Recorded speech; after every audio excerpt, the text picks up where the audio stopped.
Hello, everyone, and welcome to the Fortune Tellers Wrestling Show. It's May 26th, and I'm Trenton. 2019. It's 2019, of course. Yes, couldn't forget that. I'm Trenton. I'm here with Eric. Hey, And I'm here for 2 shows in a row. How about that? yeah, when's the last time that happened? December? Go screw yourself. Um,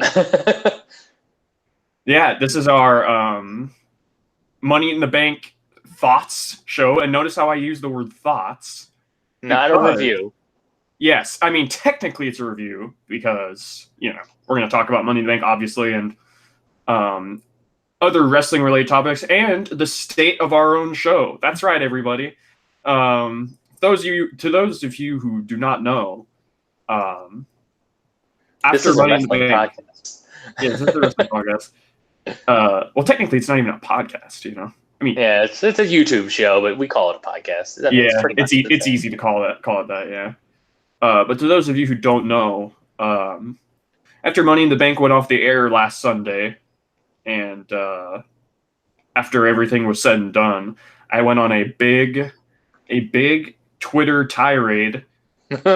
You went on a big boy tirade, we should say. It's still there. It's still there. The only tweets that I deleted were the tweets that I made the next day, this past Monday, which well, didn't take us long to actually have to delete our own tweets. Thank you, Trenton. Yeah, exactly. I tweeted. At least it wasn't Lars Sullivan type of stuff. So. Well, to be fair, Lars Sullivan's tweets were made. He didn't even make any tweets. They were just like all on. His comments were like on some forum for bodybuilding or something, Yeah. like bodybuilding.com or whatever. But my tweets said though that I was done watching Raw and SmackDown for a while. I said I don't know if I'm going to continue watching. I don't know if I'll come back. All I know is that I'm done watching for now, Raw and SmackDown, because I was so greatly offended by the results of Money in the Bank. The way Money in the Bank ended, that I was just over it. And also, Maury Povich has determined that the lie detector did determine that was a lie. What was the lie? That you're going to stop watching. Oh, well, I'm probably done watching for like at least a month. Mm-hmm. I did not watch Raw and SmackDown. As did I. Well, you don't have TV, but I still had it like DVR and everything. And first time in a long time, I willingly, voluntarily missed Raw and SmackDown. And I watched this show, this stupid Money in the Bank show, and just looking through all the results, and I'm just baffled that anything.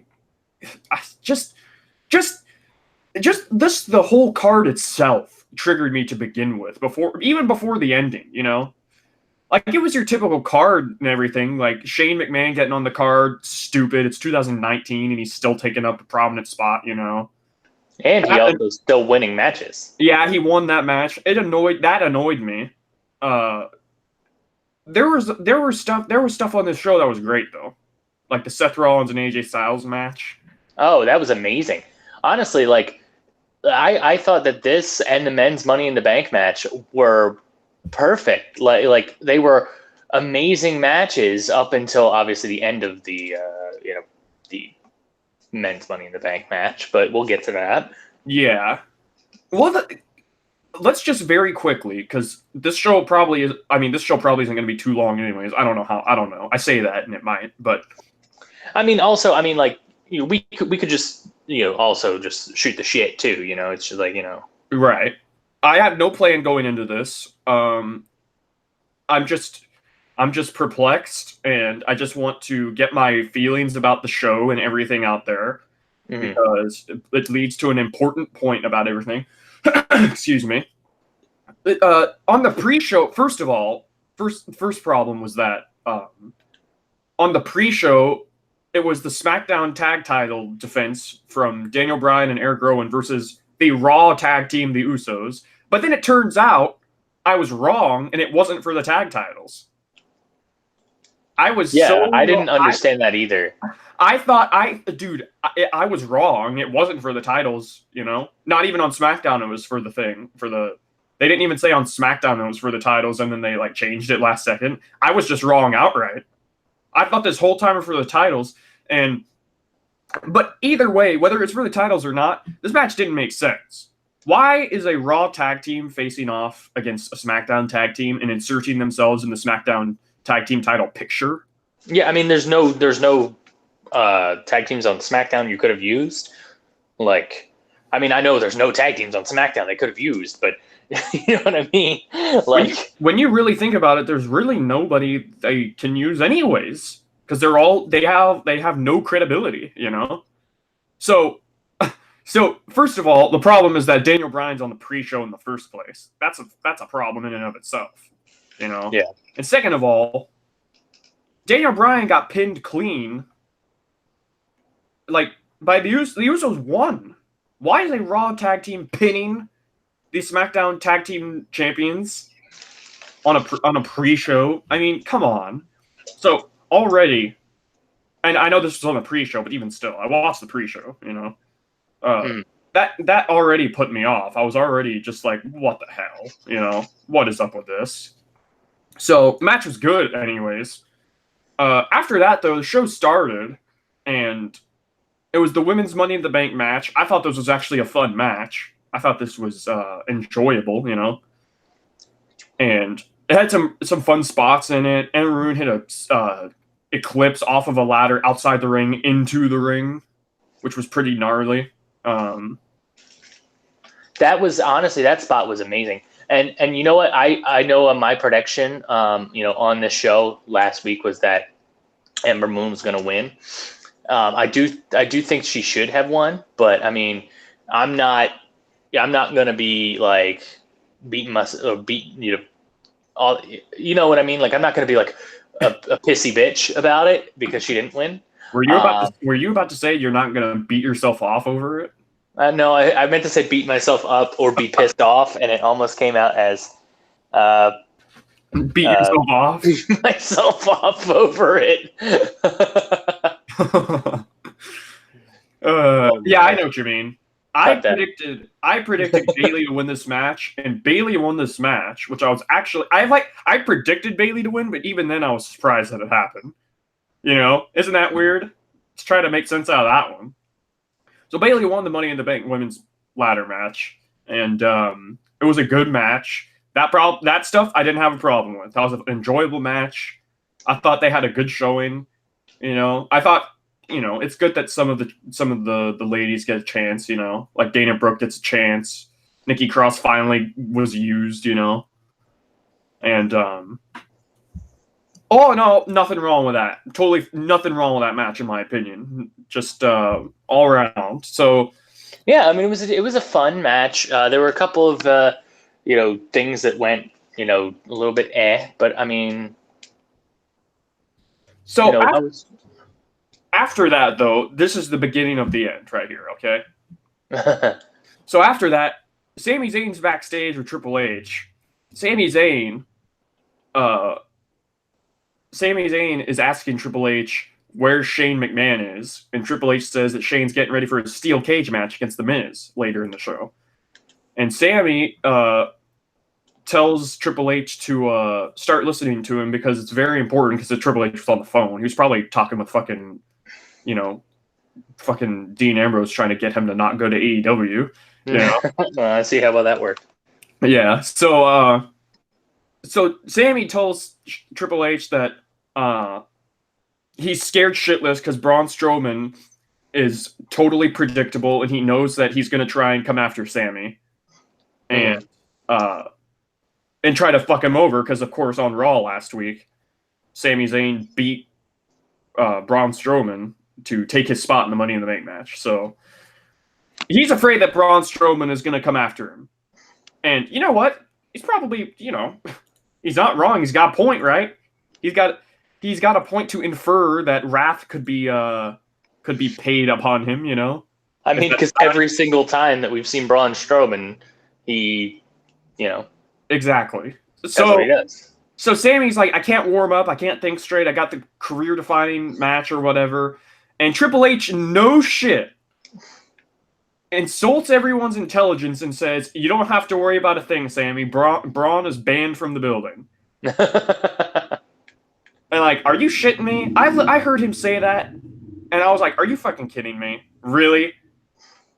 How many times do we see people banned, quote unquote, from the building, and they just show up anyways? And how many times have people been banned from the building and they've not showed up? I think it's probably less.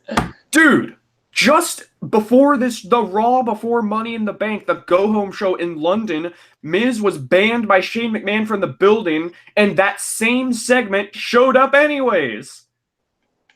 So how am I supposed to believe, come on. I'm sorry. I think it would have been hilarious if Sammy brought that up. Oh, and this show just lacks so much continuity. It's not even funny, right? So Sammy says he was looking for protection.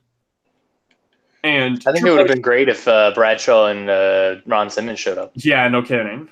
So Triple H tells Sammy to fuck off, and then Sammy fucks off. and Sammy fucks off is my favorite line from the show. Pretty much. So then we get Rey Mysterio versus Samoa Joe for the U.S. title, okay? Now, this match was not very long. It was like 4 or 5 minutes, right? It wasn't very long at all. And the finish of this match was a weird finish. It was also this match set up a theme that we would see throughout the entire night, by the way. Bad refereeing. Yes. So the finish was Samoa Joe went for a powerbomb on Rey, and Rey reversed with a Hurricane Rana, and then he pinned him. Like, he gave him a normal pin. He didn't give him that cool Hurricane Rana pin, that he does, where he like hooks both legs and he's sitting on top of him. He just regularly pinned him, and he pins Joe, only Joe's shoulder is like 9 miles up in the air, Like, it is so up that you can't even miss it. And the referee was looking right at it, So his shoulder is up, and the ref counts to 3 and gives Rey Mysterio the title. He's the new United States champion. Samoa Joe has that baffled look on his face. How many times do we have to see this finish? Especially with Joe. Exactly, that's what I mean. How many times has Joe lost this way? To different people. Well, and you know what? It used to happen to Baron Corbin all the time. Now it's Joe. How many times are we going to see this finish? I feel like after every time Joe loses, he has that face because it's the same finish. By the way, that's the didn't you make that the cover art for this week's show? The thumbnail? Yeah, I will after the show. For some reason, and I can't establish the thumbnail before until the thing is over. I don't know why, but I guess because it's a live stream. But anyways, so yeah, the referee's an idiot. Samoa Joe has that dumb, stupid, baffled look on his face. Poor Samoa Joe, fucked over again. I thought he was going to have a dominant title run. Looks like I was wrong. Are you ready for the Joe versus Dominic match? That we're definitely going to get. Oh yeah, dude. And then it turns out Rey Mysterio is injured. Turns out Rey got injured in this match, and he's probably going to relinquish the title. He got a shoulder injury. I don't know how it happened. I guess he landed on him or something. And they said on Raw, I guess, because I'm still on the internet. I still see what happens through the shows just because I didn't watch it, But on Raw, apparently they said the state of the United States Championship will be determined next week. So tomorrow night, I guess the U.S. title will be whatever. So yeah, the referee's an idiot. Samoa Joe, after Rey and Dominic started going up the ramp, Joe blindsided Rey from behind and destroyed him and beat the ever-loving shit out of him, and just in front of his son, looking his son dead in the eye as he's doing it. Poor also, Rey. what kind of puss is Dominic? I mean, he's a grown man now. He's no longer a boy. Oh yeah, that was a good funny part too. Michael Cole said in front of Rey's teenage son. It's like Dominic is 21 years old. Yeah, right. I mean, I know they faked people's ages before, but like, come on, nobody's gonna buy that. Look at how I don't know. So obviously, this is probably going to set up for an angle between Dominic versus Joe, in which Dominic will probably miraculously win, which would just bury Joe. So, God bless Samoa Joe. I'm sad that he just keeps getting screwed over. I don't know if this was even planned, by the way. Was this the planned finish, or was this a botch? It couldn't have been a botch, because this was the theme throughout the whole night. The commentary was pointing out throughout the whole show how stupid these refs are. Like, too much for it to be like botches. It was totally a work. Do you think they're setting like the table for like no, they can't be. No, I'm giving them way too much credit. I was gonna say, are they gonna set the table for like a refs like revolution or something like that? But no, they don't have the booking for that. They don't care. Well, like, as far as I know, I don't think they mentioned anything about the refs on Raw. From what I've seen, So what was the point of this? Obviously, it had to have been work, because the referees botched in 3 separate matches, and the commentary was going willy-nilly pointing out that they were botching. It looked like it was setting up something. It was probably just Vince going, nah, just fuck it. We're not going there anymore, like he does always with storylines, There's a storyline in place, but then he's like, nah, screw it. We're not doing it anymore, right? Uh-huh. So after that, we get one of the worst matches probably the worst match on the entire show. The steel cage between Shane and Miz. And, oh, by the way, before I forget, before this, Braun Strowman was backstage looking for Sammy. That's important to know. Braun Strowman, in fact, was not banned from the building. He just waltzed through like a big idiot, Yep. Where's Sammy, huh? So, I guess they. Where did he go? Where did he go? Yeah, $1 billion company has the worst security on the planet, So, it's whatever. Whatever. It's been like this for years, though. So, after that, we got Shane versus Miz in a steel cage match. I didn't like this match. I don't know about you. I can't speak for you. I felt this match was boring. I thought there was nothing to it. The steel cage was just, I don't know. Just everything about this match was so stupid, The fact that Shane is taking up a spot again on a card, Yep. I'm sick of the McMahons, I'm sick of the McMahons. I'm over it. I don't want to see a McMahon on my TV anymore. Obviously, that's not going to happen. And it didn't happen on Raw and SmackDown, by the way. They still prominently featured. But we'll get to that. Miz hit one of the worst frog splashes I've ever seen in my entire life. Oh yeah, that was not good. And you know what? For someone who loves the Miz so much, he shouldn't be doing that. That's not him. That's not his thing. I don't know why he thought he could do it. Dude, I'm not a wrestler in anything, but like, how do you fail a frog splash that bad? You know what I mean? It literally looked like he was just like he was scared to take that bump, and he put his legs out. It looked bad. It looked pretty bad, and you'll never guess what the finish was, though. The finish was just comical. Finish was Miz and Shane are both up top on the cage, right? Shane is trying to escape, and Miz is on one side. He's still like in the area of the ring, and Shane is like on the other side, getting ready to drop to the floor, right? Mm-hmm. And so Miz is holding on to Shane's shirt, and Shane starts to strip, as in he's like slipping through his own shirt because Miz is holding on to it. So he's like very cleverly slipping out of his shirt so that he can get away from Miz and escape and drop to the floor. So that happens. Shane wins because he slips out of his own shirt and hits the ground. So yet again, Miz is an idiot. Miz is a dumb, stupid babyface that was yet again outsmarted by a McMahon. He's a dumb dodo boy. Dumb, stupid, dumb babyface. That's dumb.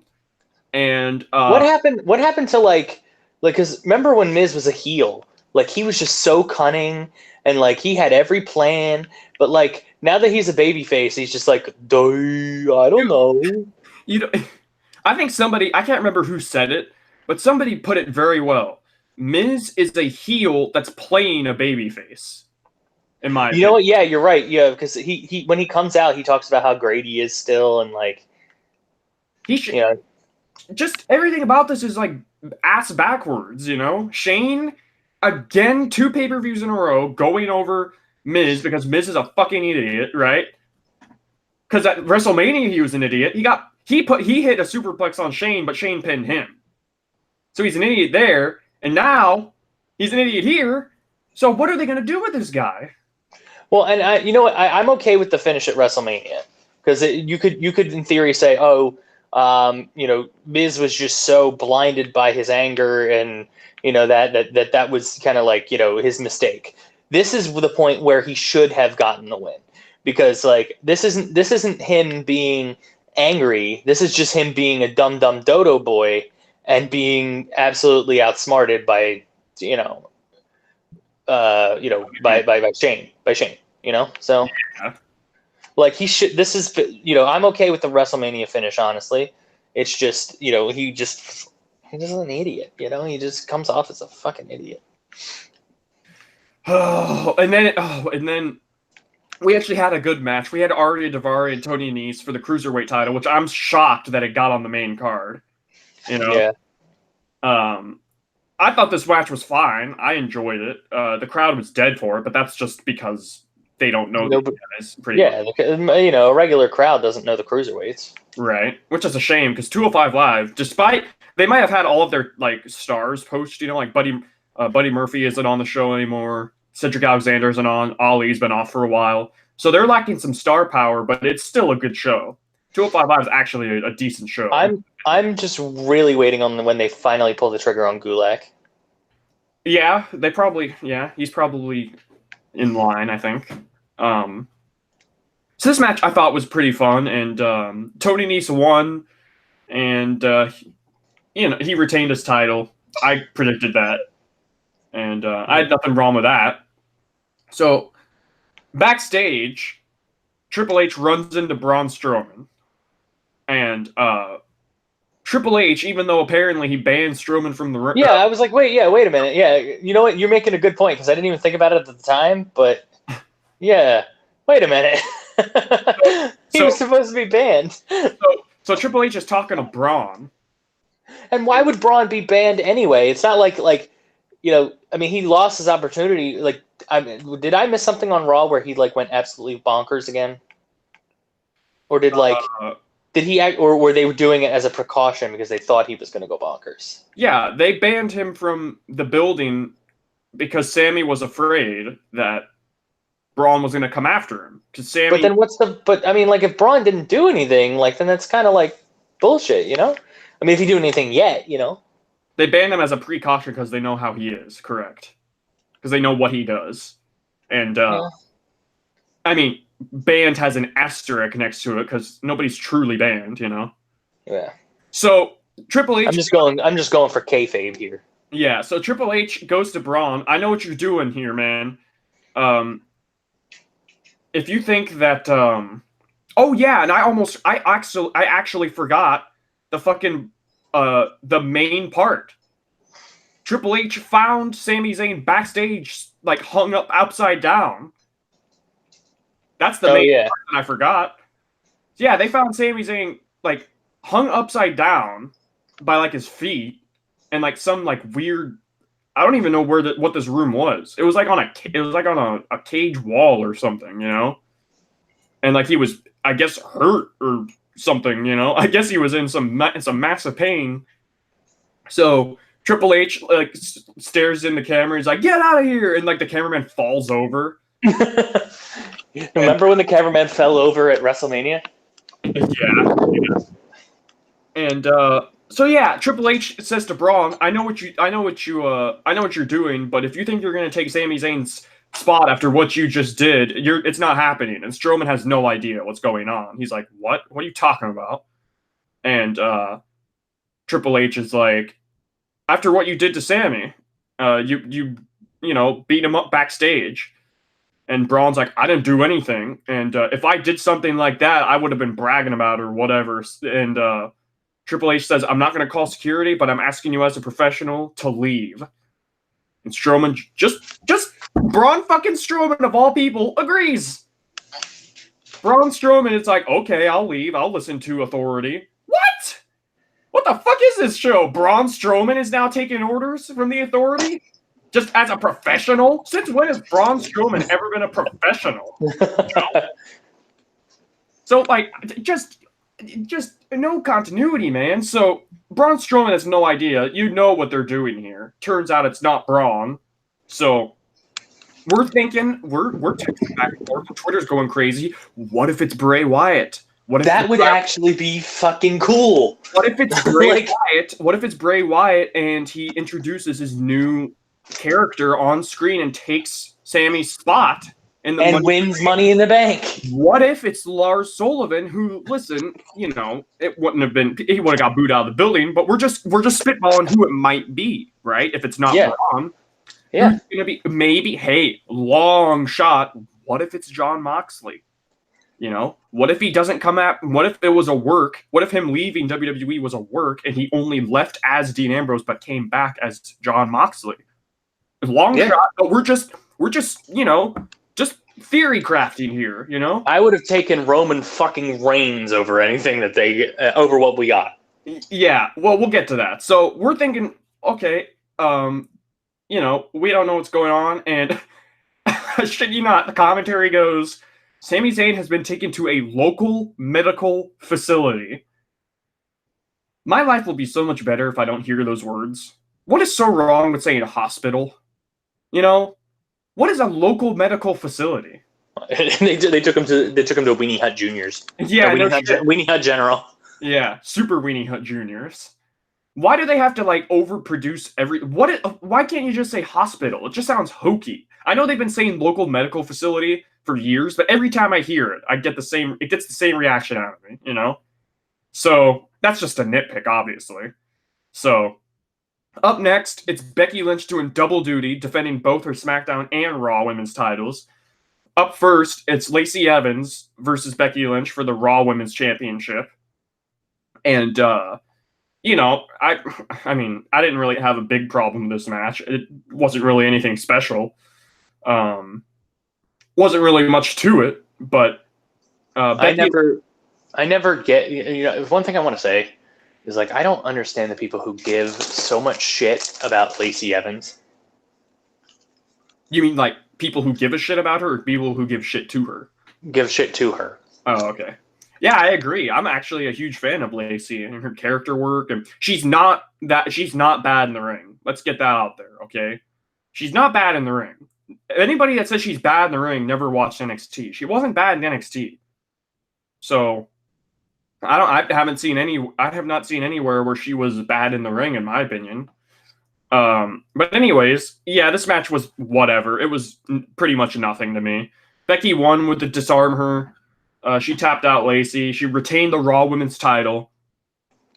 And at that point, I was like, okay, all right. And like, you know, okay, let's go. You know, and then she started leaving.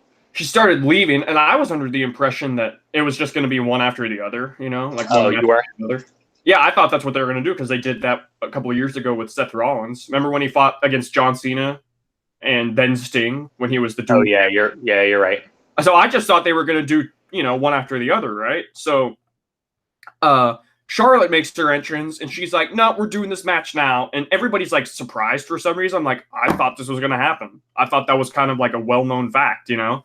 I was, like, the only one expecting it to be one after the other. You know what I mean?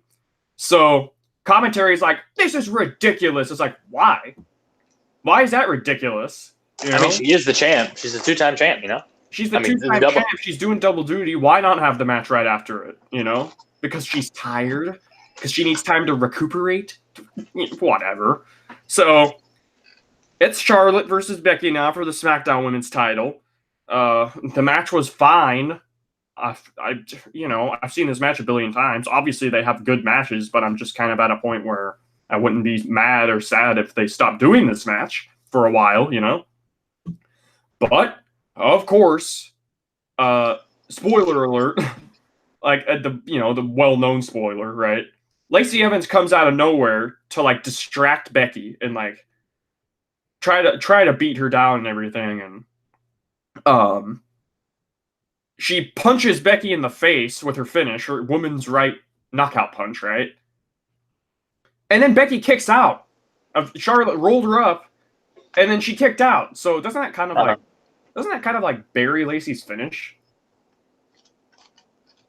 You know, she just kicked out of it like immediately. So whatever, it's not a big deal in the grand scheme of things. It doesn't matter. So out of all the things that Charlotte won with, she won with a big boot. I guess who has a finisher that's a big boot? Can you think of any wrestler in the past or present that's finisher was a big boot? Wasn't Hulk Hogan? No, Hulk Hogan's the big boot followed up with the leg drop. Well, what about Test? Wasn't Test a big boot? Was Test finisher a big boot?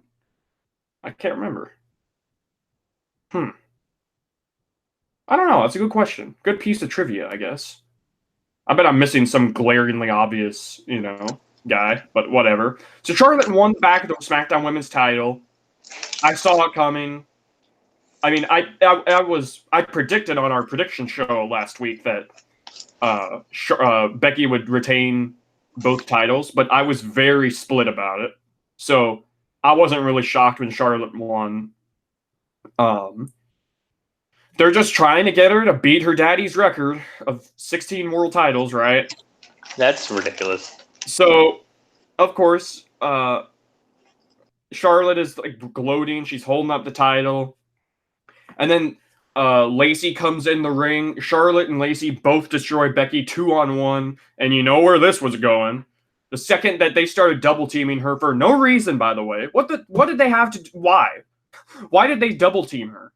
What was the point? Charlotte already won, At least if Lacey starts to attack her, she has like a reason because she lost, Charlotte won though, So Charlotte and Lacey are attacking Becky, and then Bayley's music hits, who had won Money in the Bank previously, right? And Bayley, how convenient, she very conveniently just brought along her Money in the Bank briefcase, right? Yeah, I'm gonna let you finish, and then I'll put my 2 cents in. All right. So first of all, I just think it's funny that I like the thought of how when people are gonna make a save for somebody, and they have to wait for their music to hit, right? And sometimes people sometimes people get a little annoyed at that. It's like, really, why do they have to wait for their music to hit? Like some people in the wrestling business are like, if I'm gonna try and save my best friend, I'm not gonna wait for some dweeb to play my music if it's really urgent, right? Just run out there. So also, she brought her Money in the Bank briefcase, which kind of gave away what she was gonna do, So, she helped Becky get the she evened the playing field and tossed Lacey out and beat down Charlotte, and she stares at her briefcase and she's like, you know what? I'm cashing this bitch in. So for 2 years in a row, the women's Money in the Bank is cashed in the night of the victory, and she is cashing in on Charlotte. I thought they were going to swerve us and she was going to cash in on Becky for the Raw title, which actually would have been a pretty good swerve in my opinion. I was going to say, yeah, no, that would be interesting. That would have actually been pretty, yeah. So, and I should have known they weren't ever going to do that because they still want Becky to be a champion, And so Bayley cashed in on Charlotte. Bayley went up to the top rope. She hit the flying elbow drop onto Charlotte and pinned her 1, 2, 3. And Bayley was the SmackDown Women's Champion now. And I know what you think about same night victory cash-ins, and I'm not a fan of them either. I don't like it at all. However, I will say that I thought this was pretty awesome. The crowd was just going crazy. Crowd was chanting for Bayley. This was the loudest reaction she's gotten in a long time, in a very long time. I thought, you know what? I don't like same night cash-ins, but for what it was worth, I don't have a problem with this, really. I really didn't. And what do you think, though? What's your 2 cents? See, the thing is, this was a double-edged sword. This was really good for Bayley, and I think, honestly, she kind of needed something like this. Sorry, I was taking a drink of water. But yeah, like I say, I feel like they could have done this a little bit longer down the line. They could have had Becky maybe hold the title for 1 more month, and then have it happen, because I don't like, I think you could have had your cake and eat it too,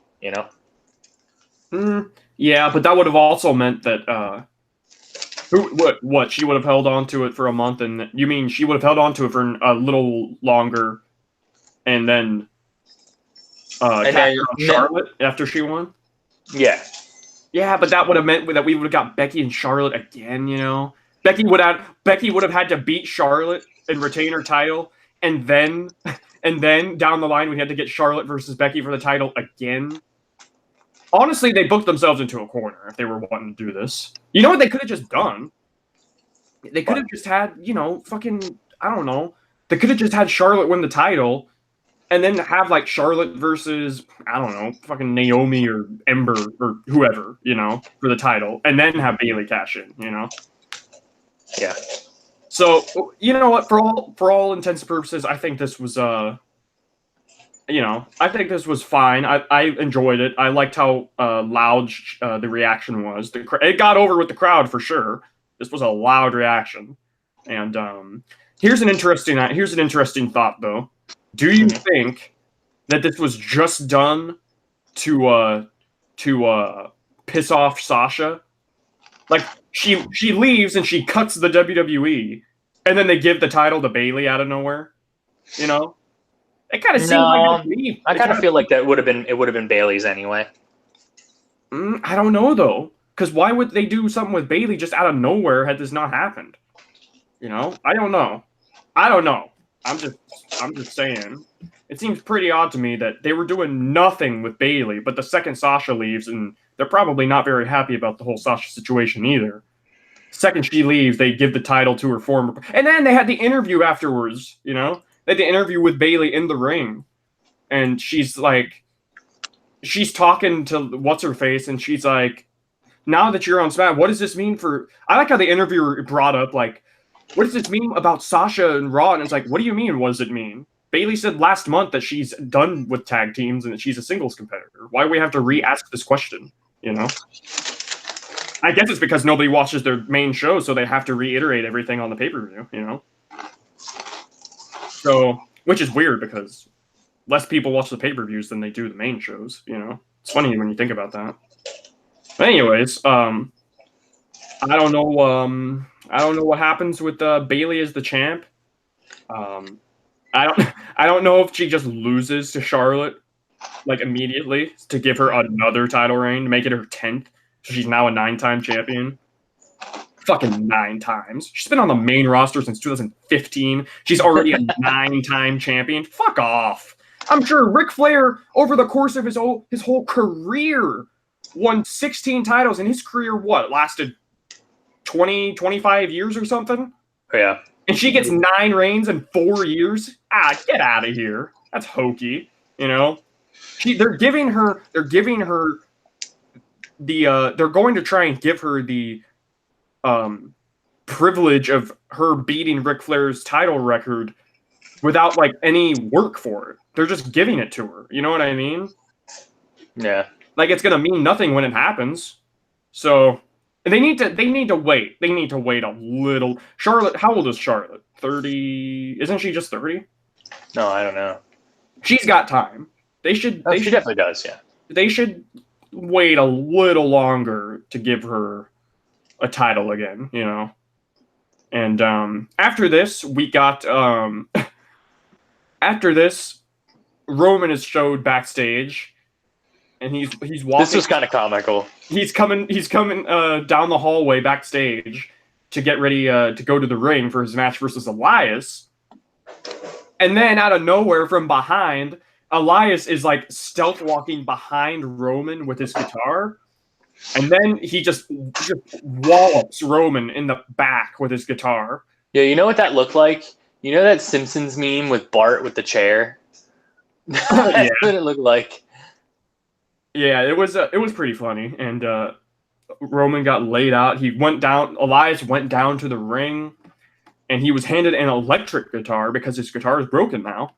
And he starts playing some music, and talks about how shitty Hartford, Connecticut is, of course, and talk about how great North Carolina is because the Carolina Hurricanes moved there from in the NHL, the Hartford Whalers actually left Hartford to go move to North Carolina. What a dated reference, by the way. Yeah, right. That happened in the 90s. So yeah, that happened like 20 years ago or something. So like, I guess they needed something for Connecticut, All right, and there's not really much you can go for Connecticut. Exactly. That's like the only sports team they've ever had, right? Well, I mean, I guess you could go for their, their college teams, but I mean, their college teams are pretty good. Yeah. Well, Elias says, you know what? Since I'm just gonna leave, since Roman's not coming out, so he goes down to the entrance. And then, oh no! What a big surprise! Comes down to the entrance ramp, and I was like, "Sweet, we're not going to see this match." And then Roman came out, and Superman punched Elias. He threw him down back into the ring. The match started, and the referee didn't even check on Elias. He just rang the bell when he got thrown in. So Roman, the bell rings. Roman hits the spear immediately, pins Elias 1, 2, 3. The match was 10 seconds. That was good. I had no problem with that. I didn't want to see this match. I had no interest in this match. This was fine, right?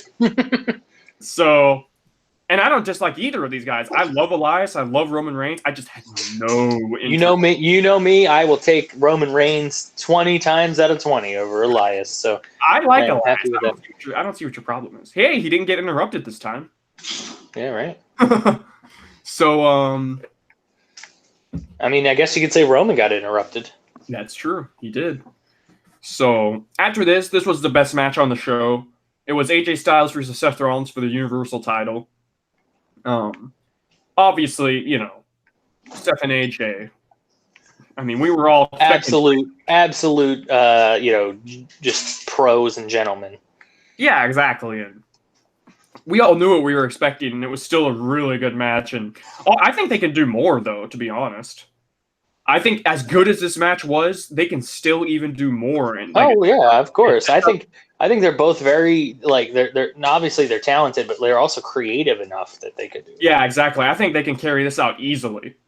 Yeah, and when I say I think they can do more, I didn't mean this as a knock to this match. I just mean down the line, if they feel so inclined to continue this feud, which it doesn't look like they will, they can easily do more. And what's hilarious? They drag out these feuds that have awful matches and all that kind of stuff, and shit.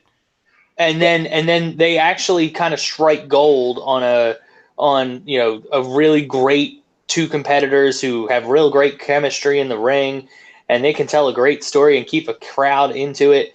And then they're like, nope, one match, that's all we need. Not only that, dude. Not only that, but the storyline around this match was boring. They didn't even let them do much. They just were like, remember when I said a few weeks ago this story was really generic? Yeah. Like, it's just, Seth, I'm better than you. I've known you for a long time, blah, blah, blah, but I'm going to take your title at the pay-per-view. And Seth is like, no, you're not going to take my title. It's literally the most generic title feud in history. You know what I mean? Yeah. Mm-hmm. Like, AJ and Seth made way more sense to have them fight together because at least it's for the title. It made more sense to have that match than Brandy versus AJ. That match was just there for no reason, and even that had a way better build and was really entertaining, And the match though, it's kind of like reverse comparing AJ and Randy versus AJ and Seth, Mm-hmm. Like AJ and Randy had a really great build and was awesome every week, and when it came to the match, it was just kind of good. It was just okay, Yeah. But this is the opposite, a really poor build in my opinion with an awesome match, So, Seth retained the title, and it was a really, really good match. They both shook hands at the end, and you were kind of complaining that Seth didn't accept it immediately because they're both baby faces. That makes Seth look like a gigantic prick. Yeah, AJ went for the handshake, and Seth hesitated, and they did shake hands. I mean, and the thing is that nothing in that build up made sense for him to do that. Maybe if AJ had been, an under had done some fucking dirty deeds, John Moxley. No, but if he had done some shady shit that was still a baby face, and Seth couldn't trust him. Yeah. Like, yeah, All we they had did- the All they did was brawl. yeah, That's all they and did. it's like, you know, if that then there would be kind of like a reason for that. But Right. like it just as it stood, it was just Seth being a fucking dickhead, you know? And then he hesitated. At least he accepted, you know. Yeah. You know what would have been better if he didn't accept? Then we could keep this feud going.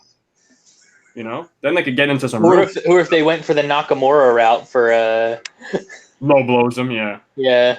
Nah, but they're not gonna have Seth not accept as a babyface, you know? Mm-hmm. I mean, they should have just had him accept immediately, so. Backstage to do a New Day interview talking about Kofi's match against Kevin Owens, and this was whatever. You know, I didn't have any whatever. So, it just, like, shockingly, after this, fucking Lucha House Party come out. And remember what I texted you when I saw that? What? I can't remember. It was fuck Lucha House Party. I don't know. I love Lucha House Party. I don't know. It's like I hate their booking. I feel like they're just so one dimensional, and like I think it's because I love Grand Metalik so much that like I know he could do so much better than this. See, You know your what I mean? problem is you haven't been watching them on 205 Live.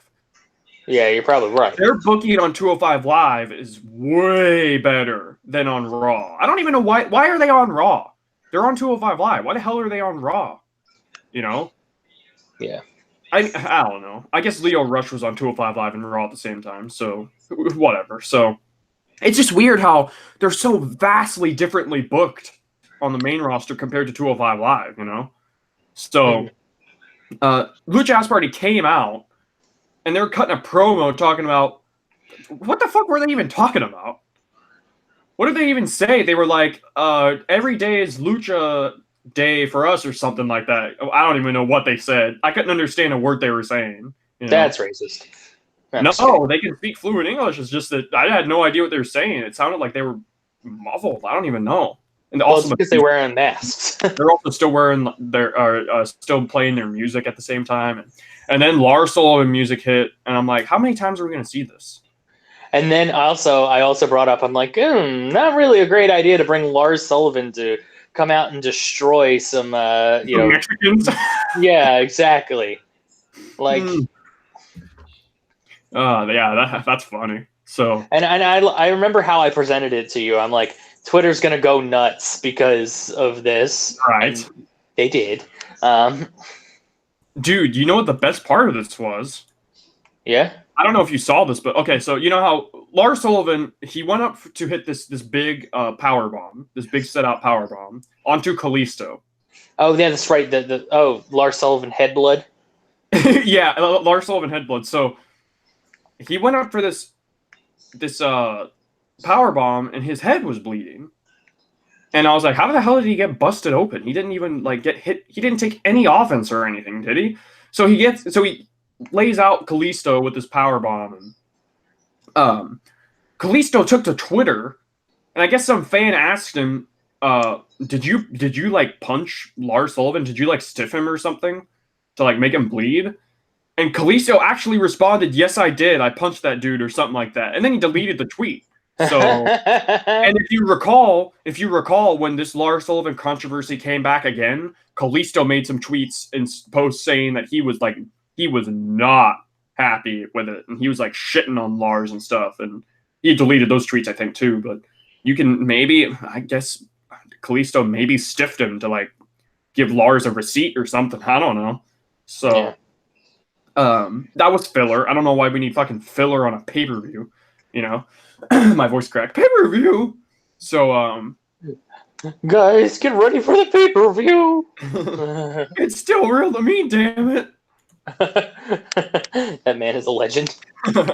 So up next we got Kevin Owens versus Kofi Kingston for the WWE Championship, and not gonna lie, I really don't remember this match a whole ton. It wasn't a bad match. The finish was interesting. Because Kevin took Kofi's shoes off. He took his shoes off, I guess, so that if Kofi goes for the Trouble in Paradise, it wouldn't hurt as much, I guess. But then It makes me think of that episode of SpongeBob where SpongeBob and Patrick were wrestling, and then he was like, "This is personal," and then he licked his foot. Oh yeah, I know what you're talking about. So Kofi's in his socks. And by the way, do you have a foot fetish or something? You pointed out the. No. Are you Dan Schneider? Dan Schneider. Oh my god, I wish I had that picture saved of all of his nicknames. Dan, open up wider, Schneider. Oh. Dan, hold her down. She's a fighter, Schneider. Jeez. All right, I think we should stop that. Yeah, we should stop that one. Anyways, it's funny. People who don't know who Dan Schneider are going to be like, what the fuck are they talking about? Yeah. So anyways, the finish was Kevin took Kofi's shoes off. So Kofi is just in his socks. And then Kofi hit the Trouble in Paradise on Kevin anyways, without any shoes, and then pinned him 1, 2, 3. So I don't know what the fuck Kevin was thinking. I don't know what he was trying to accomplish with this. You know what I mean? Yeah. So that was the match. The match was fine. It definitely wasn't better than Seth and AJ. But to be fair, they got a hard task to try and follow up Seth versus AJ. You know? Yeah. I think I don't think like Kofi can have good matches, but like there's a whole nother level there. You know? Right. And while I'm not knocking Kofi, he's one of the like most amazing performers that WWE has homegrown. You know? Was he homegrown? Yeah, he was. Didn't he come from the Indies? Did he? I don't know. I mean, I think I thought he did. I could be wrong. You know, I consider him homegrown just because of how like long he's been there. You know what I mean? Mm-hmm. Well, also I think now looking back on it, I think the only reason they put that Lars Sullivan and Lucha House Party segment in there was just to kind of cool down the crowd before the Kevin and Kofi match, you know? Yeah. Since they didn't have any other matches to just put in there, so they just threw that in there for cooling down the crowd. It was a cool down segment. So up next, we got the main event. It was the men's Money in the Bank ladder match, and I thought this match was really good. And throughout the night, after Sammy got fucked up and was taken to the local medical facility, the commentator... You sounded like William Regal right there. Oh, yeah? Take it to the local medical facility. Did I sound like the man's man, Steven Regal? He's a man. What a great theme for a terrible gimmick. Is it better than the American Males theme? Oh, I mean, obviously. The American Males is in a different whole... That's in a different category. Also, yeah. three count, too, has a... So, that reminds me of that Brian and Vinny episode where they were reviewing that WCW pay-per-view. Mm-hmm. I can't remember what... I think it was Sold Out, and... Mm-hmm. I think that was the pay-per-view. But anyways, I think it was an American Males match, and they did that move where somebody's got like a full Nelson or a hold applied from like behind, you know, on the guy. Yeah. So like his ass is facing his front. The enemy's ass is facing the guy applying the hold's front body, you know. Mm-hmm. So he did that pelvic thrust move, you know, to like try and you know what I mean, like to try and bump his ass into his body to like break up the hold, you know? Yeah. And me singing the American Males theme reminded me of that line that Brian made where he was reviewing it and he goes, "Here's my ass for your cock." And then he's like, you know, he regretted saying it because it's there forever. That's what that reminded me of. That was fun. Here's my ass for your cock. Yeah. So back on track though. Now there's audio of us saying that out there. So. Oh, I don't care. I think it's funny. So, so throughout the whole show, though, they noted that Sammy was taken to that local medical facility and he wasn't going to be in the match. They said that. They said Sami Zayn will not be in the Money in the Bank ladder match. And I thought, okay, well, that must mean there's going to be a replacement, right? So it's Andrade Almas versus Baron Corbin versus Drew McIntyre versus Finn Balor versus Mustafa Ali versus Randy Orton versus Ricochet, and Sami Zayn is not there. So who made their last entrance? I can't even remember. So somebody makes their last entrance. I think it was think it was Randy. Like the 7th guy. I think it was Randy too. So Randy comes out and he's the 7th guy. So we're expecting somebody's music to hit like as a replacement, right? Oh, and I'm like sitting at like on the edge of my seat because I'm waiting for like the Bray Firefly Wyatt. Funhouse. Yeah, that's what I'm waiting. Yeah. We're thinking all kinds of shit, and we're like, all right, what's gonna happen? What's gonna happen? So it's very important to note this. All right, it's very important. The bell rings. Nobody came out. The bell rang. So the bell rings. So I'm like, okay, so that means it's just 7 people then. So it's no replacement. So I'm like, okay. And to be honest, I didn't even think about it once during that match. That's how fucking good that match was, you know? That I wasn't even I knew the other shoe was gonna drop. I knew. I didn't even think about it because I was so enthralled and like invested in the match. I didn't even think about a replacement at all once during the match after that, you know? So the match, as we've noted, was pretty amazing. You know, they had some really insane spots. Andrade hit a super sunset flip powerbomb off of a ladder into another ladder that was like bridged between the rope and the ladder they were standing on. And fucking Finn Balor bounced off the ladder. Oh my god, Finn! Finn is the real MVP here. Yeah, Finn Balor broke his back or something because he got hit in the back and chokeslammed and like planted on so many ladders on this. And of course, this match was probably the most insane of the. This spot was probably the most insane of the entire match. You know, the sunset flip powerbomb and like, you know, at this point, I was thinking like, damn, this is gonna go down as like one of the best Money in the Bank matches ever. You know, so many great spots, and Ricochet got knocked put through a ladder, like actually through one. Yeah, and you know what? And I'm going to say this. It's like, I'm not going to take away the actual work that those men did in the ring. Like, even Baron Corbin was really good in this match. Like, yeah, I did too. He did his job. He did it well. He was safe. And like, I don't know, like all 7 of those men deserve better than what happened tonight. Yeah, Baron Corbin hit a massive chokeslam onto Ali through the Spanish announce table. I guess it's because Ali probably jumped and assisted, but like he got some height on this chokeslam. It looked gnarly. This was an awesome chokeslam. Also, I also want to say, I mean, I know we're not to that point in the match yet, but right before the end where Baron Corbin hit that fucking deep 6 on Ricochet. Yeah. I think it was Ricochet. That was a crisp, clean deep 6. Yeah, it was. What did he even do? He hit like a dive through the ropes or something? Or he hit some. He caught him. I know he caught him. Yeah, it was a dive through the ropes or something like that. So Randy Orton, McIntyre starts climbing the ladder, and Randy I look like by the way, I look like a fucking idiot. What? Remember when I said there's no way Drew McIntyre loses this match? Yeah, I had Andrade winning.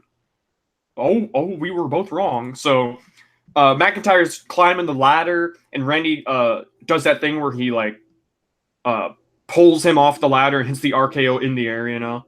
Oh, that was beautiful. Yeah, that always looks good. It's always good. Oh, and also Randy hit an RKO off of something else today on there too. Oh man, what was it? Is that the only RKO he hit? I think he hit an RKO when somebody like dove off the top rope, did a springboard dive, you know, in the ring, where he caught him. But he always does that. So, of course, Randy gets thrown into the ring post by Baron Corbin, and Baron Corbin is starting to climb, and I thought, please God, no. I'm like, here it is. Nobody's in the ring. And like, yeah, little did you know you would have taken Baron Corbin. Oh yeah, little did I know what I was groaning the whole time. I would have vastly preferred over what we got. So Ali comes into the ring, and Ali gets the better of Corbin, throws him out. Ali starts to climb the ring. He's facing. This is it's just all of this was so bad. He's facing the entrance ramp, right? By climbing the ladder and stuff, and He's up there. Nobody's in the ring. He's about to win. He's literally right there, about to unhook the briefcase, right? Yeah. Nobody's going to come from behind him. Nobody's going to come from in front of him to climb the ladder last second. It's Ali's moment, and he's facing the entrance ramp, and he's reaching up for the thing, and whose music hits but Brock fucking Lesnar. Well, and the thing is I saw, like, because I remember watching, and I knew something was going to happen because I knew I didn't think Ali had a chance to win, so I was, I knew there was going to be someone coming out, because that's always what happens, usually. See, I thought there was a small chance that Ali would win. I thought, Yeah. not gonna lie, really not gonna lie, with the exception of maybe Randy and Finn Balor, because Finn Balor's the Intercontinental title, in the Intercontinental Champion, and Randy's, Randy. With the exception of those two, I legit thought anybody could have won that match. I don't know. I felt like Finn had a decent chance, at least, because like they could have done something where he held it for a while and then lost the Intercontinental Championship, but like, yeah, I mean, I see where you're coming from, but yeah, like I was gonna say, like I feel like it would have been like knowing that what's it called? Knowing that they're going to the Saudi show, it makes a lot of sense that Ali wouldn't win, because they probably wouldn't want like that's a good point. A Pakistani guy winning the Money in the Bank before the Saudi show. Show up on the show. That's true. I mean, I don't know. Anyways, Brock Lesnar's music hits, and let's just go through this, okay? I got a lot to say about this, obviously. All right, let's go. You know me. Okay, so Brock Lesnar's music hits. I forgot what I was actually going to say first. Let me just pop in real quick. I saw the lights of Lesnar's entrance before his music hit, and my heart just sank, like, because I knew it was Lesnar. Like, as soon as I saw those orange and like those red orange lights, those orange and red lights, I knew it was. I knew it wasn't Wyatt. I knew it wasn't. Hell, Yeah, and I was just like, and like I saw those lights, and then like half a second later, it hit, like the his music hit, and my heart just sank. I was just like, no. Let me just go through all this, and then I'll go through my problems with it, because know, other than the fact of the winner, there's still more problems with it, anyways. So Brock Lesnar's music hits. And he like sprints down to the ring, and Paul Heyman is just like walking behind him. And Brock Lesnar, this is the most I've seen him run in a long time. Obviously he's fucking quick and real fast, but I can't remember the last time I actually saw him sprint like this. Yeah. Okay, so he runs down the aisle, and there's ladders all around the ramp, because it's like, it's the setting, and the ladder set up everywhere, because it's a Money in the Bank match. They always set up ladders around ringside and down the ramp and stuff for ladder matches, So he runs down the ramp and shoves a ladder into a poor cameraman. Like, it lands on top of him. He was put on the ground. The doctors were checking up on him. I didn't even notice that. People were taking pictures and stuff at the show of him like on the ground being checked out by the doctors, and then he gets in the ring, and Ali's just standing there on the ladder, looking like a fucking chuckle fuck, fucking idiot, like a dumbass, just not doing anything. And obviously, I'm not knocking Ali. I'm saying I'm knocking his booking. Let's make a clear distinction. Like, what if they just did this? What if Ali was like climbing the ladder, and like they made sure that they got a good camera angle of every other one of those 6 competitors off? And I mean, obviously we know that they shouldn't have booked Brock to win, but like if they were fucking determined on this is how you do it. You have Brock, you have Ali like starting to climb the ladder, but it's obvious like he's like hurt or something like that, or like kayfabe hurt, right. And he's like making his way up the ladder, but you make sure you get a good shot of like the other 6 guys just completely out. So it's like, okay, this is Ali's moment, it's him, it's for him, and as soon as Brock's music hits, you show Ali, but he starts to try to climb it up, like faster and faster, but by the time Brock gets there, like it's too late, like Right. I mean not too late, you know what I mean? Like, Yeah, I know exactly what you mean. But what they did, they went the dumb, stupid babyface route, staring that how many times do we have to see a variation of the dumb babyface about to win a match, but he's distracted? He was right there at the top, and he could have unhooked the briefcase, but he didn't because he was distracted. So instead of unhooking the briefcase, he's watching Lesnar run towards him, like in shock, I guess. So Brock Lesnar pushes the ladder over with him on top of it. He does the whole thing where he gets spilled into the ropes, Mm-hmm. And then Brock Lesnar, ladder, he shoves the ladder on top of Ali, so he gets hit. So he gets busted open a little bit. So fucking Lesnar, just in 10 seconds, strikes a cameraman on accident by shoving a ladder into him for no reason. And then he hurts Ali for no reason. Obviously, he's not hurt enough to he didn't get concussed or anything. But hits Ali and everything. And then he climbs the ladder. He climbs and climbs. The crowd is going crazy at this point, crazy. And he climbs and he unhooks the briefcase. He's got that smile on his face, that weird, not weird Lesnar smile that only Lesnar can do. The one. Yeah. So he unhooks the briefcase and the bell rings and Brock Lesnar wins. And I thought, now hold up a second. Well, first of all, I didn't think anything. I was in a blind. You were not thinking. Don't even try to pretend. Yeah, but afterwards I was thinking, once it died down, well, it never died down, but once it died down a little, I thought, okay, so the bell rang before he came out. It's not like they did the thing where an authority figure comes out in the middle of the match and says, by the way, there's now a new competitor in this match. That's one thing. I would have accepted that. They've done that many times, Mm-hmm. For an example, when fucking it was Triple H versus Vladimir Kozlov in that world title match where Jeff Hardy got taken out of because he fell down or something later or earlier in that day.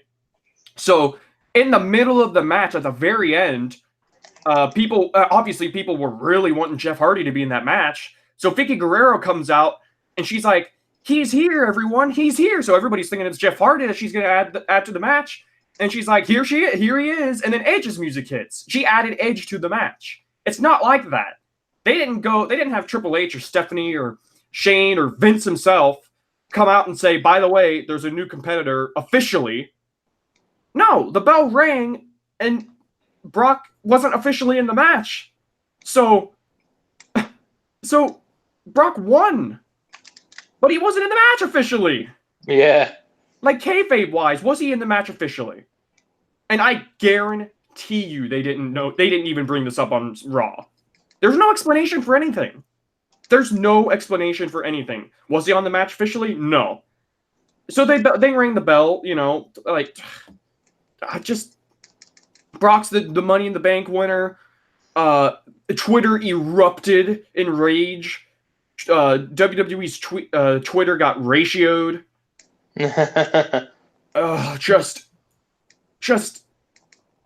Just I don't even know. This is what caused me to go on that Twitter tirade, and I've sat through a lot of shit, and I've only been watching WWE since 2008, since I was 9 years old.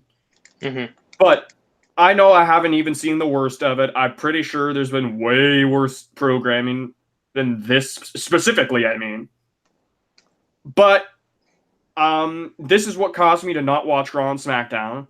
I'm not going to sit through a show in which Brock Lesnar is in the title picture again. I can't do it. I'm sorry, I can't do it. I don't blame you. I really don't blame you. At least for the foreseeable future, I refuse to do it. I will take a break and see where my head is at in the next couple of weeks. But I'm not watching Raw tomorrow. I'm not watching SmackDown the next day. I will watch NXT. That's all I will watch. And AEW. And AEW, as we know. So, yes, Brock Lesnar is our Money in the Bank. They literally wasted Money in the Bank again. They did it again. They wasted the men's Money in the Bank for 3 years in a row. 3 years. 2017, wasted. 2018, wasted. This year, wasted. And you know what it's all for? Why did they have Brock win? because they wanted to set up a Seth Rollins versus Brock Lesnar rematch at Super Showdown in Saudi fucking Arabia. Everything revolves around Saudi Arabia, everyone. Everything. 2 matches a year, and the whole booking of the show weekly from January to December revolves around these 2 shows. Why? It's a house show. If they treated it like a house show, you know, and like didn't have any major storylines attributed to it, I would be fine. And then think about this. Do you think that the Saudi Prince is watching Raw every week? No! Do you think he's watching Raw? No.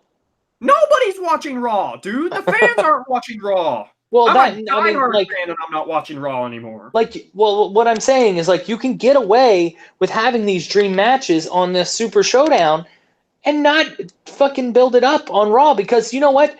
The Saudi Prince is not watching Raw every week. I guarantee you he's not watching Raw every week. He's not watching Raw and saying, "Oh, why aren't my matches being promoted?"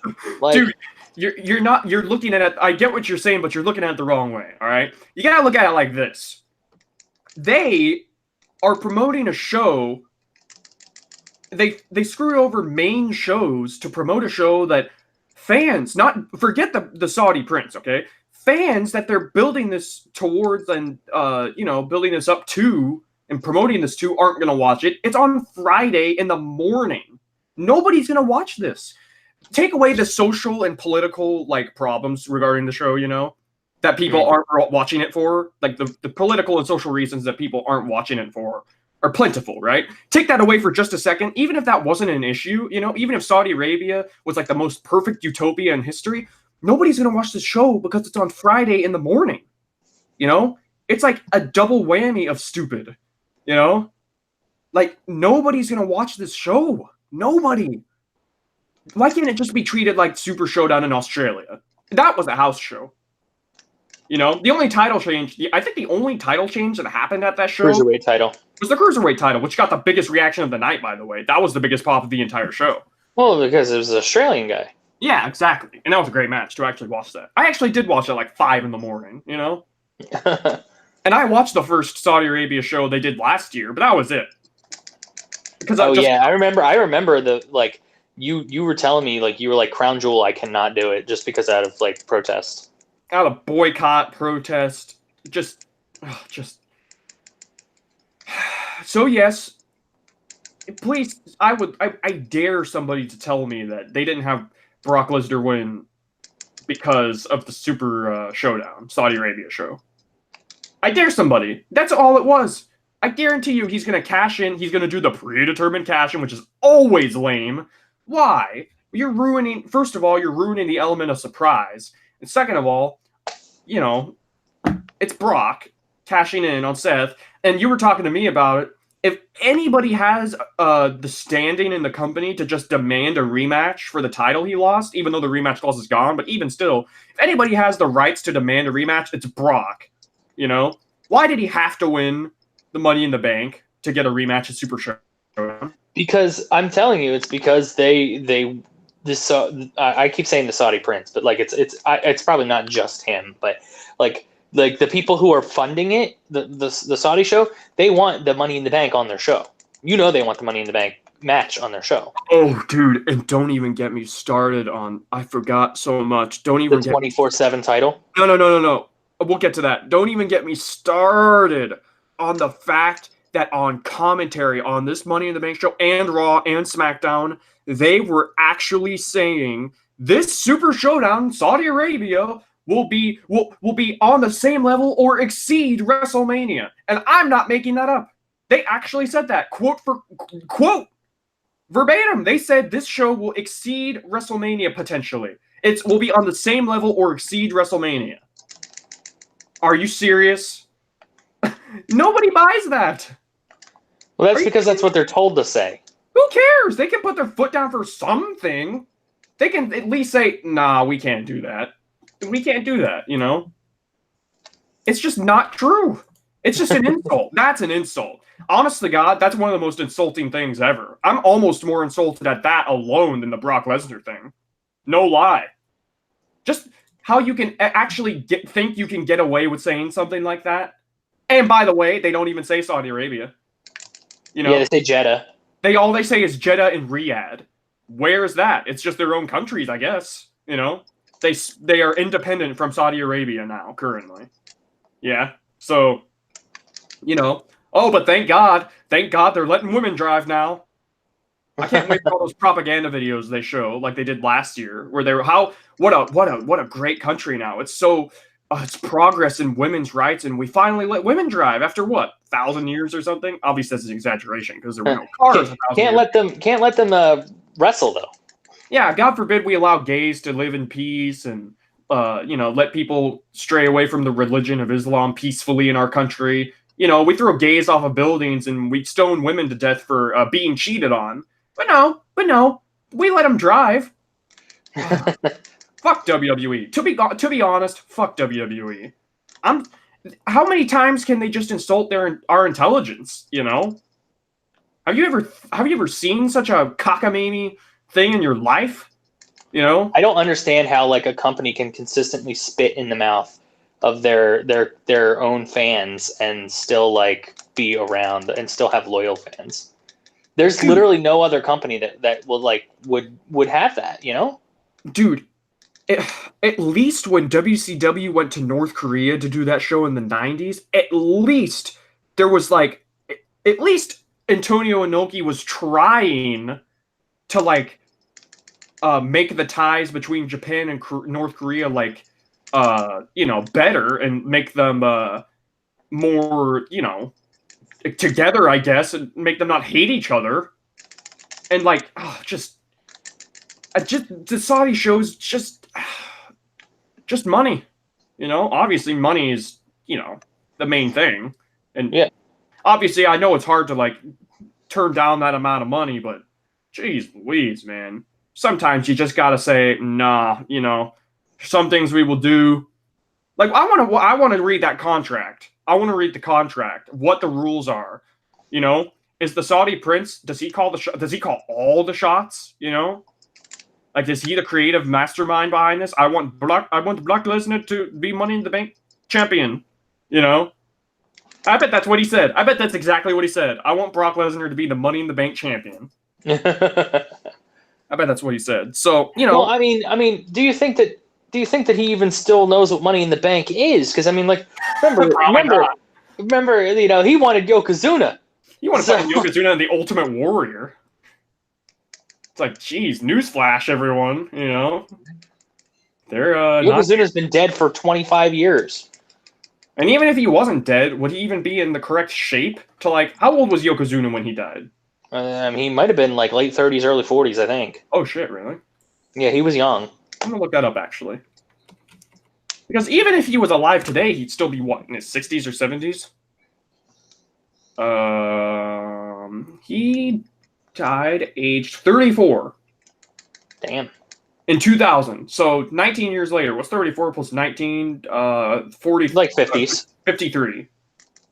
So, yeah. He probably wouldn't have been in any good shape. So, just...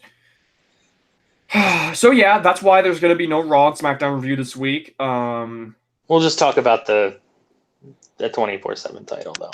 Well, no, I'll still go through a bunch of stuff about Raw and SmackDown because, it's just controversial and, well, not even controversial, just like classic Raw. Raw's gonna Raw. Brock, the show might suck and Brock might have taken away the Money in the Bank and a waste of a Money in the Bank, but thank God he came out and spawned a meme, Thank God he had the Money in the Bank briefcase on his shoulder and acted like it was a boombox. Oh, wasn't that so funny? Oh my gosh, everyone, he had it as a boombox. That's so funny. I can't believe people made such a big deal about that.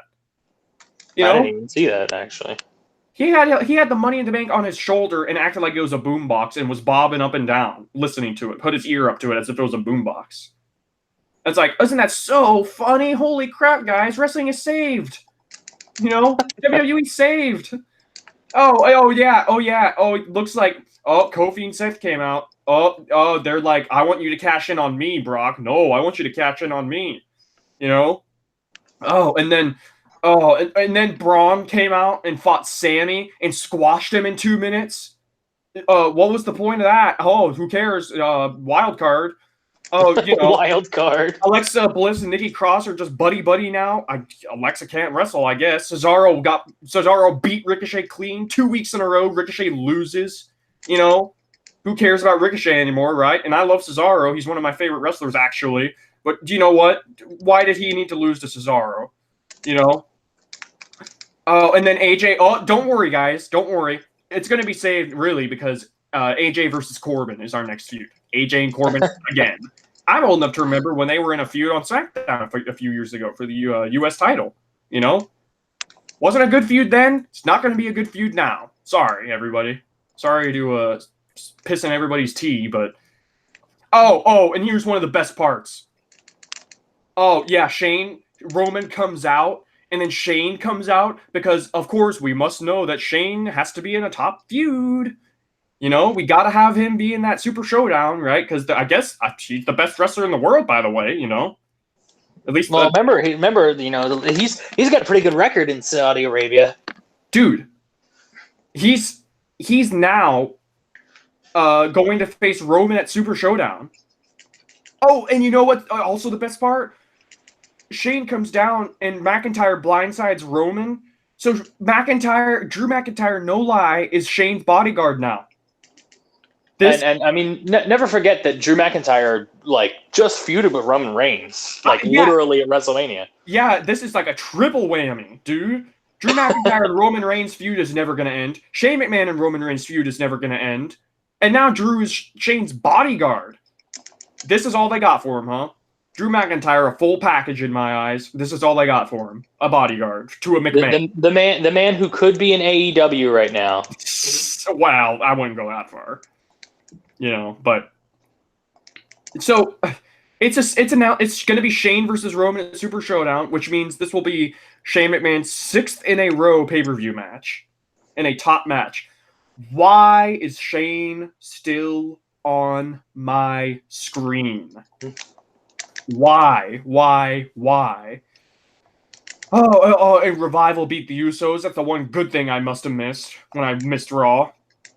Oh, and then just F off with all this shit, The 24/7 title, Mick Foley comes out.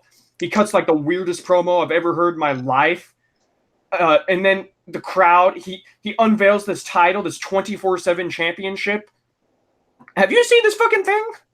I have seen it, yeah. This is the ugliest title I've ever seen in my life. It's like a green strap of leather, and it's got a gold plating in the middle, and it has 24/7 in the middle of it. Thanks for telling me. I didn't know.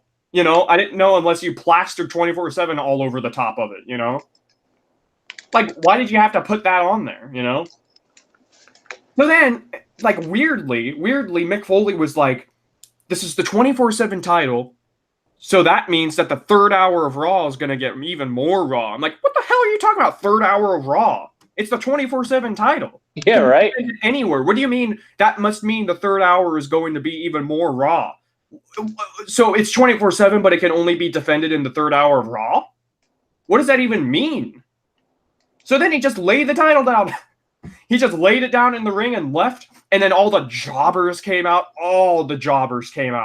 So I guess, and the title was just in the ring, and they were brawling, trying to get in the ring first to grab the title, But people were preventing each other from getting in the ring, right? How do you fail so hard at getting in the ring?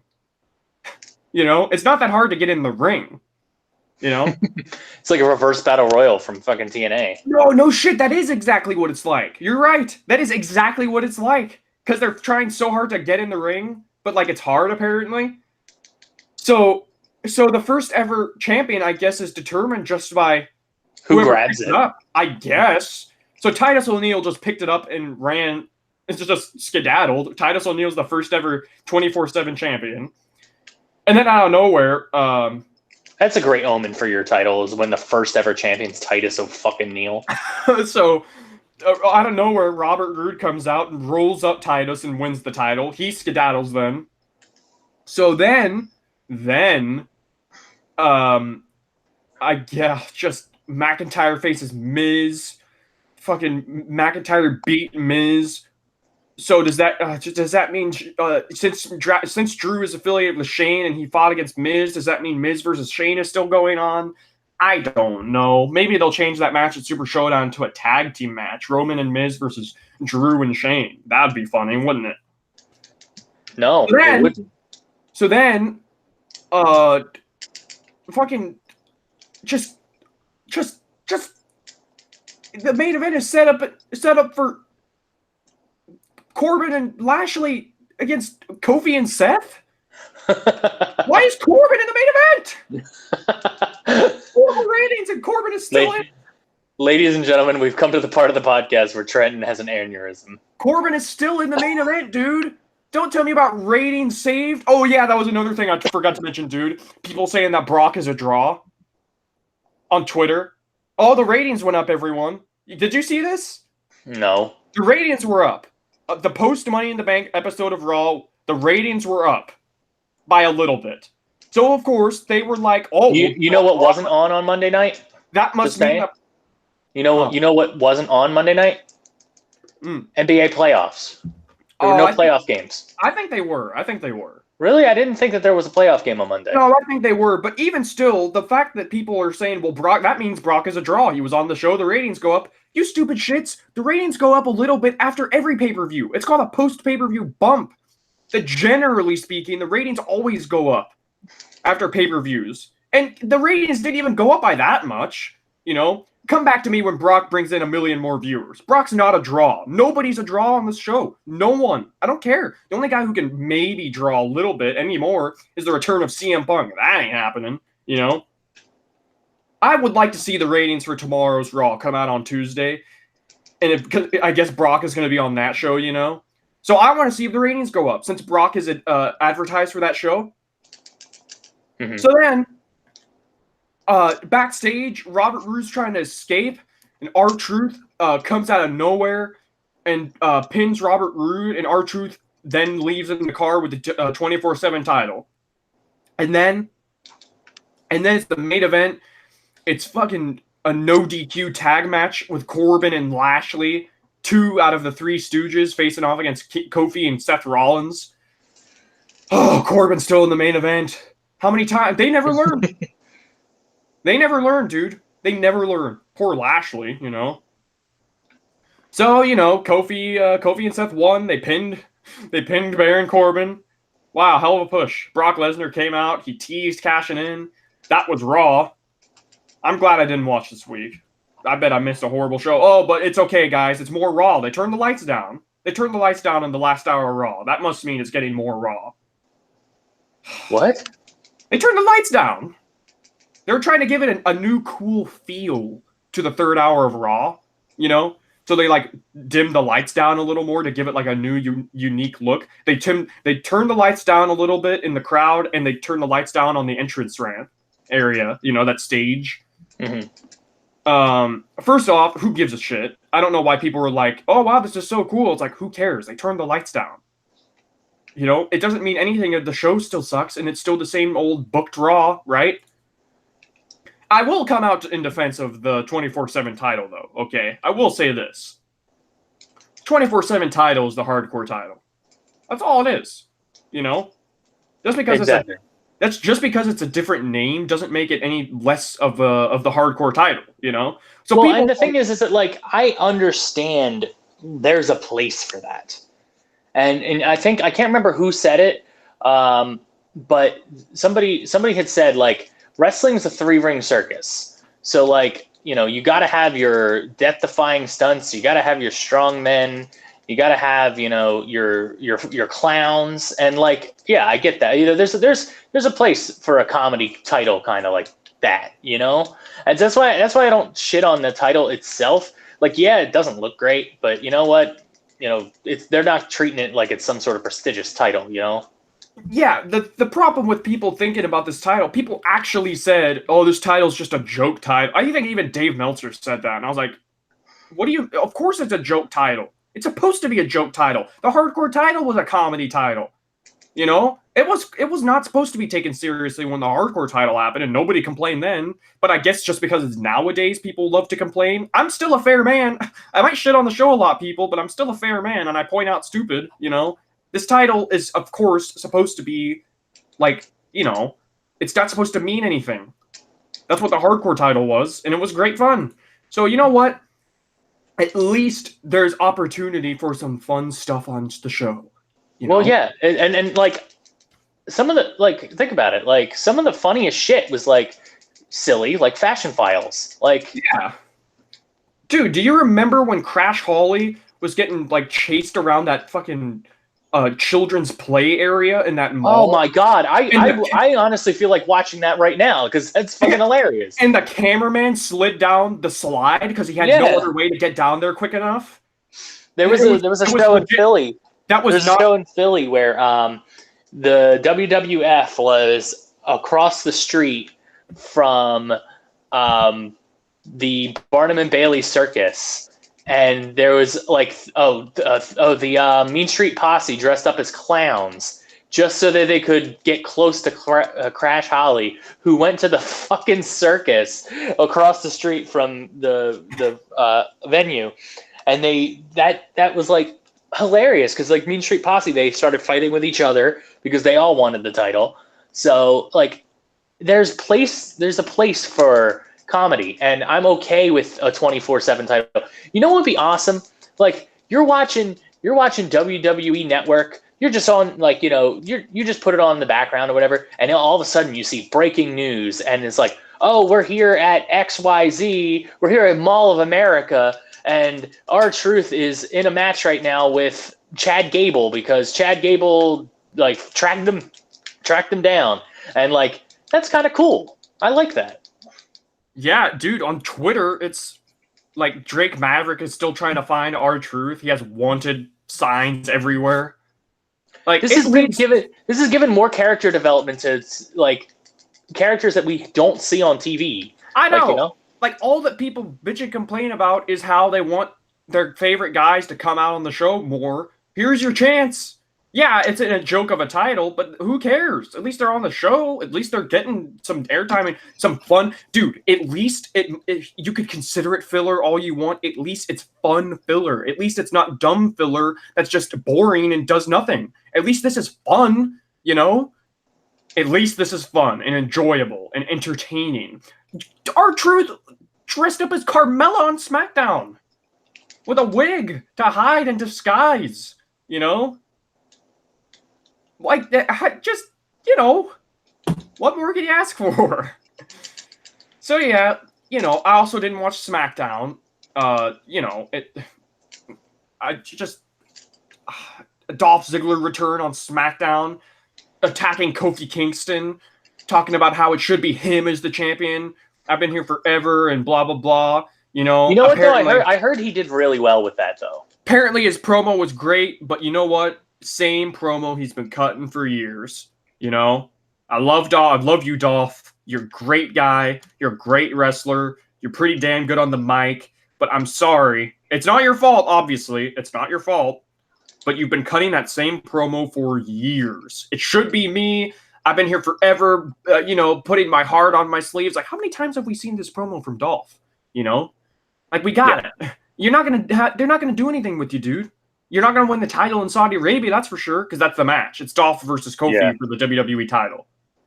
So, I mean, what else could they have done? Kevin Owens ain't going to be on the show because he asked to not be on it. Daniel Bryan ain't going to be on the show, that's for sure. No John Cena.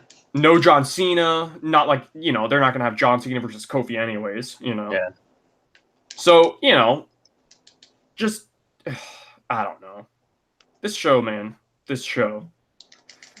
So, that about does it. There's really not a whole lot for me to talk about regarding the two shows that I didn't watch. I mean, Elias fought Roman Reigns in the main event. I guess this match was way longer than their match at Money in the Bank. And, of course, Roman won. And then Drew McIntyre and Shane came out at the very end and blindsided him and stood tall, and that was that. And, what else can you say? This show is in a shambles. The 24/7 title's not going to change shit. Might make the show a tad more entertaining. Doesn't matter. I'm sorry, it doesn't matter. They can turn down the lights all they want. You know, they can. You got to put the product in the ring. You know, what would be real fun? You know how Mick Foley said the show's going to be more raw. How he said that. You know what would make the show more raw? How about some good booking? How about some fun, creative writing? And how about Vince step down? That would make the show more raw. Hate to be a broken record, and I hate to sound like everybody else, but man, there's really not much you can do with Vince at the helm, And apparently, I guess I read that the 24/7 title was the idea of NBC and the USA Network.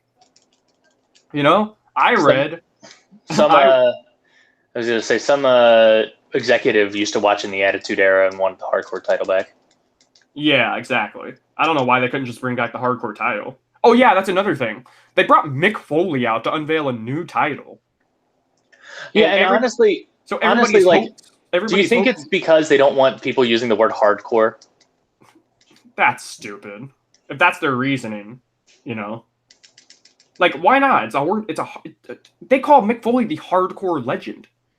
Yeah, I mean, true. Yeah, and they also say extreme rules. You can't say hardcore, but you can say extreme. Well, remember, it used to be called a hardcore match. Yeah, exactly. So if that was their reasoning, that's pretty dumb. Everybody was expecting the hardcore title to come back. With the duct tape and the broken, shatteredness of the title, and obviously they'd have to craft a new hardcore title to better fit the current titles. Because the hardcore title was just the golden wing belt, the golden wing title, but smashed up and destroyed and messed up. So if did you know that was actually the title? There was a title where Hulk Hogan had his title stolen or whatever, and then somebody, I think it was Mr. Perfect, destroyed it, and that's for that actual title. Oh yeah, really? Yeah, that's kind of cool. Yeah, they should do something like that. Just craft a new title that's all messed up and duct tape around it, and they should take the old Cena belt. Yeah, no kidding. With the fucking spinner belt. Yeah. With the giant eagle on the front. Yeah, that title looked pretty bad. But the current one ain't looking any better, So I can't say current one isn't looking any better because it is. Honestly, I don't mind the look of that title. Really? You're in the minority then. I'm in the very big small minority. Yeah, but, I don't like that title. I just wish titles look like titles. I don't like the fact that it has 24/7. I don't like what's on the front. I like the green belt, and I like the circular shape. It's just I don't like what's on the. You know what I mean? Yeah, it looks like a boxing championship. Yeah, and I kind of like that in a way, because it makes it feel like a legit sport. You know what I mean? Kinda, yeah. The only legit title is a comedy jobber title. Yeah, right. Funny. Well, no, that's why I like the North American title. The North American title. Dude, you don't understand. The 24/7. You give it time. I'm not lying when I say this. You give it time. The 24/7 title is going to be more prestigious than the Universal title. Just what they should have done? They should have just given it to Brock so that he can have a title 24/7. Just so they can give him a title. Just so he can fuck off forever. And I don't dislike Brock. I'm just saying, I dislike his booking. I just want him off my screen. It's I don't dislike Shane, I just want him away. Because he's taking time away from actual talented wrestlers. Shane isn't even that good. Am I telling tales out of school and saying that Shane isn't good? No, I mean, I agree. Shane's not a good wrestler. I agree. I think that Shane has very much outstayed his welcome in terms of... He's capable of putting on pretty good matches from time to time, but overall, he's not a good wrestler. I think that's a reasonable and fair way to put it. He's capable of putting on entertaining matches, but other than that, he's just known for the guy that jumps off of tall things.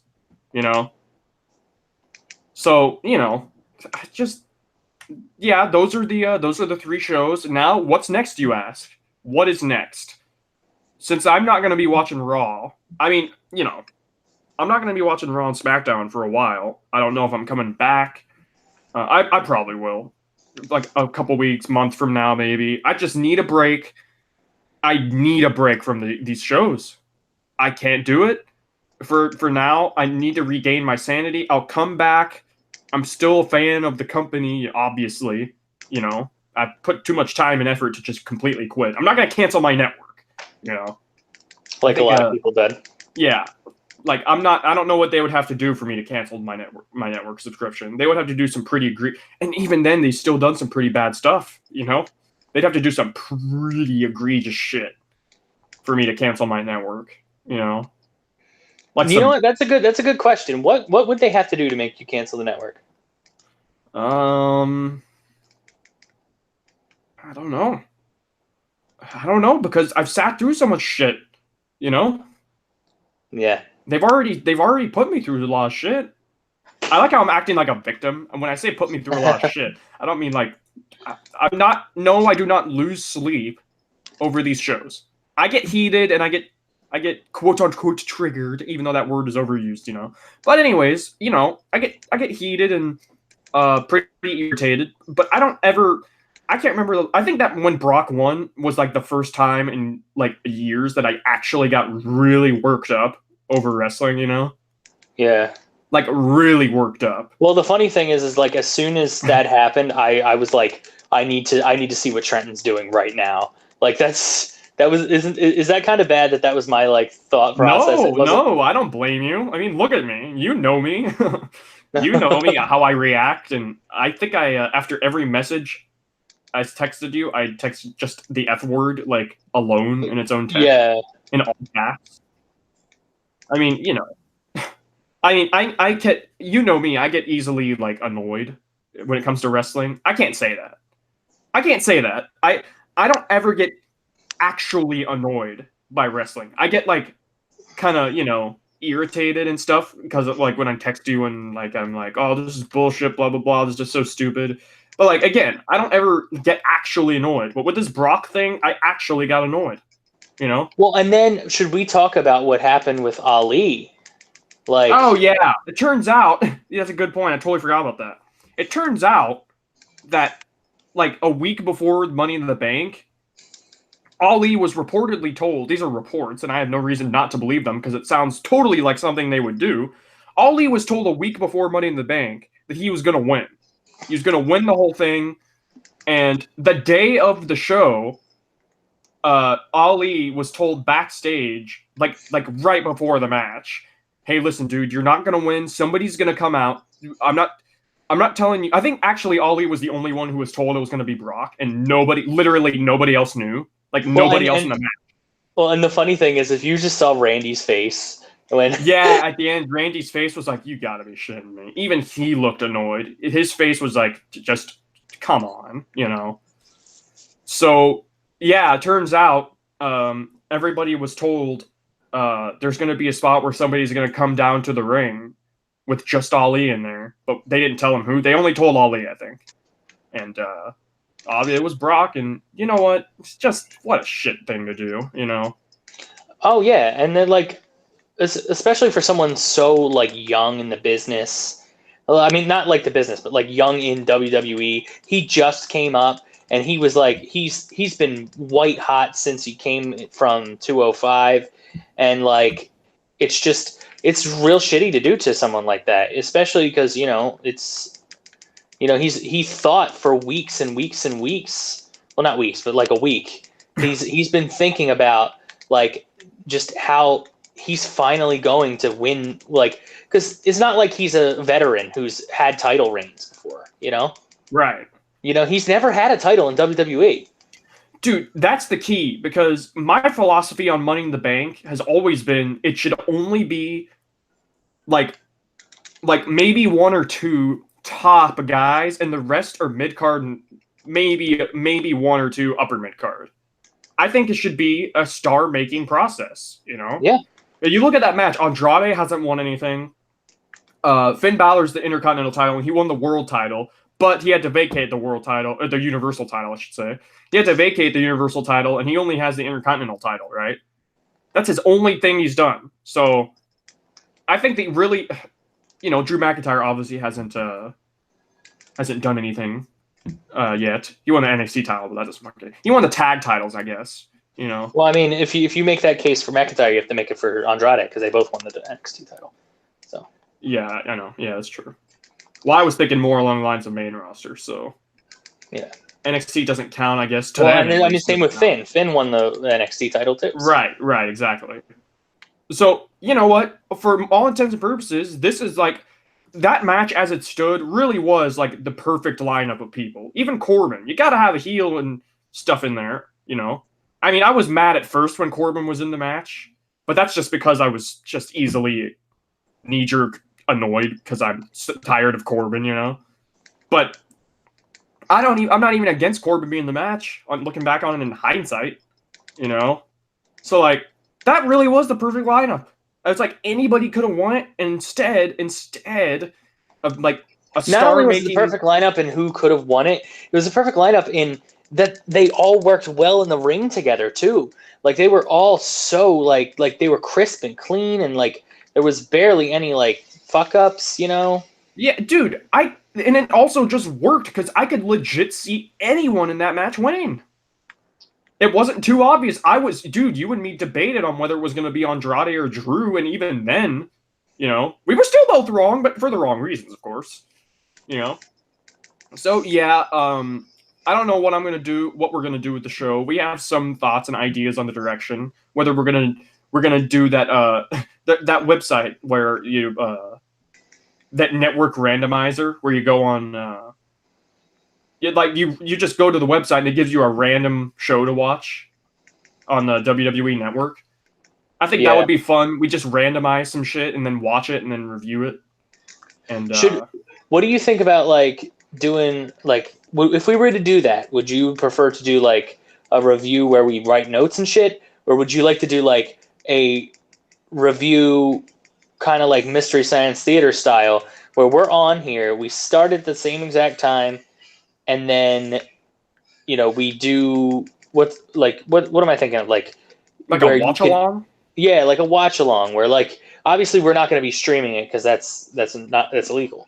But like you can start your own, like we'll like do a clap sync or something like that, where like if someone wants to watch this along with wants to watch that along with our commentary, they can. Possibly, yeah. Also, we had the idea of doing the original NXT reviews, like reviewing the original NXT when it was like a dumb, stupid competition game show type thing. Yeah. And I think that would actually be really fun to do. I'm pretty interested in that because that would be pretty funny. It leads to some funny interactions, pros, rookies, shit. I also had the idea that we could review the reboot of ECW, but if we were going to do that, that show lasted like 3 years. Plus, the stuff when ECW reboot started, it was very tied in with the main show, with Raw and SmackDown, you know? Yeah, it was, yeah, because they did the whole Rob Van Dam stuff, so. Yeah, and I don't know if I'm too interested in watching Raw from then alongside that, you know? Maybe we'll think about it, but I really am interested in the NXT stuff because I could see that having a lot of potential and fun, you know. So you know what, we'll think about it. Just to say this though, if I come back to watching Raw and SmackDown, I will continue to review it. I'm not going to be just like blowing off everybody and. I mean, if we don't have any viewers, we have 3 subscribers and shit, but, you know, for posterity and historical purposes, if anybody wants to go back and watch, you know, I don't know. So, you know, it is what it is. And once I start, because I probably am going to start watching Raw and SmackDown again, maybe like a month from now, but I will review it at that point. I'm not just going to flake, and I care too much to just completely stop. I love wrestling. I'm never going to stop. And you may I knew how to quit you. Yeah, exactly. I'm like, it's like that girlfriend. It's actually I shouldn't say girlfriend. I'll say boyfriend. It's like if a girl has that abusive boyfriend, right? Mm-hmm. And I'm not comparing fucking watching Raw to abuse. I'm just using an analogy, you know? Yeah, before anybody. Right, exactly. It's like when a girl has like a boyfriend that's abusive to her, and like she's like on the verge of breaking up with him and stuff because she's like tired of it, but then like out of nowhere they give him flowers and shit and like treat him like a princess like for like a week or two, and then it's back to the bad shit, and then they do it again and rinse and repeat, so she like can just never break up with him, you know? Yeah. That's kind of like what this is, you know? It's kind of like what this is. So, you know, you brought up a really good point though, after Money in the Bank ended, and that was you know, at that meeting there was like a wrestler meeting, like a team meeting, the day of Money in the Bank. That Stephanie McMahon was giving the speech, you know, this phony rah-rah speech that they always do, you know, they hype up the people and our social media numbers and this and that, we got to work hard and blah blah. And apparently Stephanie McMahon legit acknowledged AEW as competition in that meeting. So I thought, well, you know, if they're acknowledging AEW as competition, which they seem to hate doing, no, nobody's competition, right? Like when they always said that UFC was never competition to WWE. But when CM Punk got fired from WWE, they put in a ridiculous no-compete clause that he can't go to UFC for like a year. But they're not competition, guys. This is kind of what that's like, you know? So they acknowledge AEW as competition, and then they put out that shit? Well, that's what I said. Like, you know, like this is your one chance. Oh, sorry, my headphones got caught. Sorry. This is your one chance to convince the people who were thinking about going to like watching AEW and say, you know, hey, you know what? You are thinking about a different company. Well, let us show you what the best of WWE can be. Let us show you why you come every week to watch Raw and SmackDown and all that. But no, they didn't do that. Yeah, AEW Double or Nothing pay-per-view was 6 days before or after Money in the Bank. After Money in the Bank. So this was like you were like, yeah, they can. This is their chance to put on a hell of a good show and show some actual change for once. And you know what? We had our hopes up way too high because come on, did you really think they were going to change anything? It's WWE. You know what I mean? Exactly. So, in that vein, I did watch AEW Double or Nothing last night. It was like 3 hours and 50 minutes. It didn't feel that long. It kind of breezed by. That's kind of what happens when you actually watch some good wrestling. It just kind of goes by real quickly, you know. So yeah, I thought it was an enjoyable show. I don't regret paying $50 for it. Some people were like, "Oh, it's too expensive," blah blah blah, this and that. I mean, honestly, I would not pay $50 for it. But you know what? If that's your thing, that's cool. I'm like, you know, I'm not knocking you if you did it. You know. I don't regret paying $50 for it, but I don't think I will again. Like, because they're doing a pay-per-view again, like next month or August, I think. I think they're doing a pay-per-view in August. I don't think I'm going to pay $50 for that. We'll see. But I didn't want to miss this. I wanted to watch it and see what was going to happen because I was interested in the talent for one. I was interested in some new stuff that was actually backed by many people, and you know what? I'm excited for what's going to happen. I can't wait for AEW to start in October on TNT. This is a free plug for that. And you know what? Honest to God, dude. Honest to God, just to be totally contradictory to what I said, I'm honestly contemplating watching Raw tomorrow just to see what they do after Double or Nothing. Just to see what they do after that show. They're not going to acknowledge anything. They might. You never know. They might do something real crazy. People are saying, oh, well, you know, they might bury Renee Young or Natalia because Jon Moxley, formerly Dean Ambrose, obviously Renee Young's husband, and Bret Hart showed up on the show, Natalia's uncle. They might punish them. I read that a lot from fans. They're going to punish them and shit, you know, for like showing up there. And, you know, if they do that, then that really would be shitty, you know? Yeah, I honestly, but you know what? They haven't done anything to give us the benefit of the doubt that they wouldn't do some shit like that, you know? Maybe. I think they wouldn't do anything to Renee because Dean Ambrose, they sent him out like a hero, you know? They gave him like the biggest, greatest send-off ever. Totally, you know, respectful send-off and everything. Dean Ambrose wasn't a dick about anything. He wasn't passive aggressive on Twitter. He wasn't shooting shit on Twitter, you know. He was just let his contract run out. He didn't raise a big stink. He left, and now he's doing some new shit in AEW. And you know what? If they decide to punish Renee for that, then that's their business, and it's pretty shitty. So I'm honestly contemplating watching Raw tomorrow just to see what they do and if they actually change shit. And you know, I don't know. They can. You know, it's funny too. I gotta mention this before we. We're probably gonna end really soon here, but there was a spot last night. It was Cody Rhodes versus Dustin Rhodes last night. Yeah. And they had a spot where Cody came out. He went down to the ring. He got Brandy Rhodes, his wife, took a sledgehammer from under the ring, handed it to Cody, and went up to the entrance where a Triple H style throne was just sat there. And he took the sledgehammer. This is fucking pretty symbolic, isn't it? You know what this means. So he took the sledgehammer, hit the throne with the sledgehammer, and it like exploded and like fake, you know, some like pyrotechnics went off, like smoke came up from it. Like he destroyed the Triple H style throne with the sledgehammer, you know, which is totally a shot at WWE. You know what I mean? Like it's obviously a shot at Triple H and WWE. So,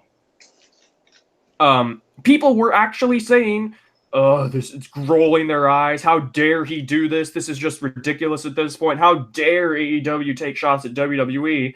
I'm like, "Are you kidding me? WWE takes shots at everybody, you know?" And it's funny. Whenever they do that, it's funny.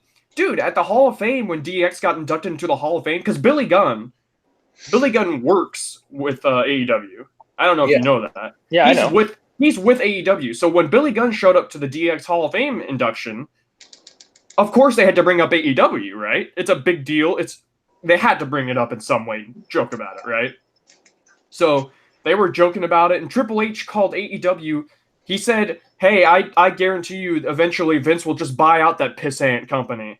You know, that's what Triple H said. So Triple H is allowed to call AEW a pissant company, but the second AEW retaliate and fire some shots, it's too far. It's a crime. You know what? Screw you. I'm all for shots being fired at both companies, you know? It's great competition, great banter. I love it. I have no problem with it. The best part of capitalism is the competition, because then no matter what, the consumer wins. So yeah, you just go wherever you want. You know, people can frame this as a war all they want. It's not a war. You know, WWE's not going anywhere. You know what I mean? They're the richest they've ever been. They're not going anywhere. The only thing I can really see happening, if anything wrong was to happen, is the ratings are still going down. You know, ratings every year, every single year, the ratings are like going down by 1 million. You know, that's not good. I could very easily see, if they don't do something, the ratings going down bad enough to where USA Network, or not Fox, I don't know, we'll have to see with Fox, but USA Network is probably going to be thinking, "Hey, what the fuck is up with this? You know, we got to get some shit done, you know? The ratings are too bad," because I like how people say ratings don't matter, you know? It's like, oh, really? So if WWE programming were to go down like to what, 500K viewers every week, that wouldn't matter? The network wouldn't care, right? They're not going to have a show that has 500K viewers. Actually, I can't speak. I can't say that because it's the USA Network. You know, not to shit on their shows or anything, but, you know, let's just say that the only things that really draw any sort of rating on their show are Law & Order SVU reruns and Raw and SmackDown. I don't have any backing for that. I don't know if that's true or not. I just wanted to take a shot. See how fun taking shots is? So, yeah, that's about it. Those are my thoughts. I'll let you know if I watch Raw tomorrow. I'll DVR it. I don't know. I'll think about it. And if nothing happens, then I'm done watching for a month, and we'll see where I'm at there. So that's about it. You got any closing thoughts? My closing thoughts are, it feels like AEW was very fresh air in terms of like it's what everybody wanted, and it was a big spectacle. I really want to see how they continue this. And I'm just happy that there's some healthy competition. Yeah, a competition is the best because it means everything's good generally, right? You know what's hilarious? People have been clamoring for years for WWE to have some competition and make them better. And finally, once they do, you know, they're Everybody like, shits oh, on it. yeah. I don't know why people are so against it. Like, what is so good about WWE right now that it's like, I'm not saying AEW is better than WWE, and I'm not even saying that WWE is better than AEW. I'm just saying, what is so bad about AEW right now? They've had one show. They have yet to do anything so far, you know. So, you know, just give it a chance. If it sucks dick, they hire Vince Russo as their head writer, then you know, then it'll be, you know, it'll be dumb. It'll be bad. So, yeah, I think that just about does it. I'm gonna go get something to eat. We will we will think about every thing to do with our show. We can view NXT, random pay-per-views, you know. We'll think about it and Yeah, we'll figure something out. yeah. So thanks for watching. Um, I guess we'll we'll update on our Twitter if there will even be a show about anything, you know, this upcoming weekend. So I guess we'll see you next time. How about that for a generic send off? We'll see you next time we're on. Goodbye. See ya.